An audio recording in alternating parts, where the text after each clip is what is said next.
যারা ক্ষমতায় ছিলেন তারা জনগণের অধিকারের কথা তারা ভাবে না, তারা নিজেরা কিভাবে লুটপাট করবে সেদিন ভেবেছে। শিক্ষকরা খায় কি না খায় এই চিন্তা তাদের ছিল না। কি পরিমাণ লুটপাট করে বাড়িঘর করবে আর বিদেশে পাচার করবে, এটাই ছিল তাদের নেশা এবং পেশা।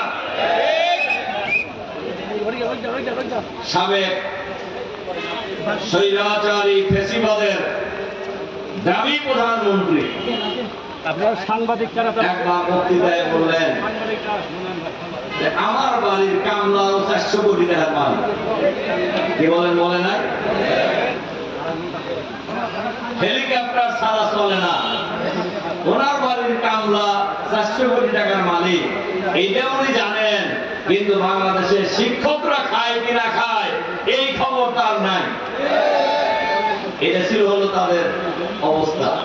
আমি অনেক জায়গায় কথাটা বলছি, যে বাড়ির কামলা 400 কোটি টাকা চুরি করে সেই বাড়ির মালিক কি পরিমাণ টাকা চুরি করছে এটাকে আর বলার অপেক্ষা রাখে?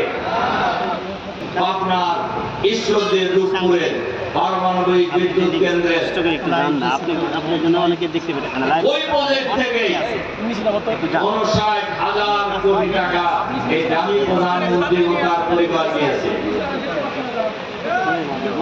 শিক্ষকরা বৃষ্টির মধ্যে রোদের মধ্যে অনেকবার আন্দোলন করার চেষ্টা করেছে, আমরা নিজেরা দেখেছি, আপনারা তো সাক্ষী।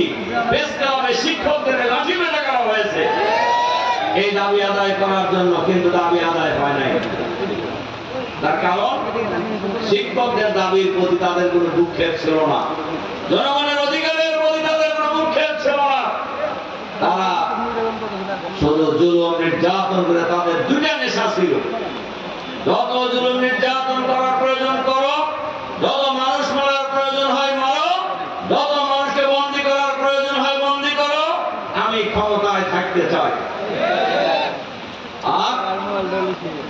আর একটা নেশা ছিল মানুষের অধিকার মাটির নিচে চলে যাক, কিন্তু আমার পেট কত বড় হয়, কত কি পরিমাণ লুটপাট করতে পারি, খাল বিল নদী নালা লুটপাট থেকে শুরু করে সব লুটপাট করে বিদেশে পাচার করব, এটা হলো তাদের নেশা।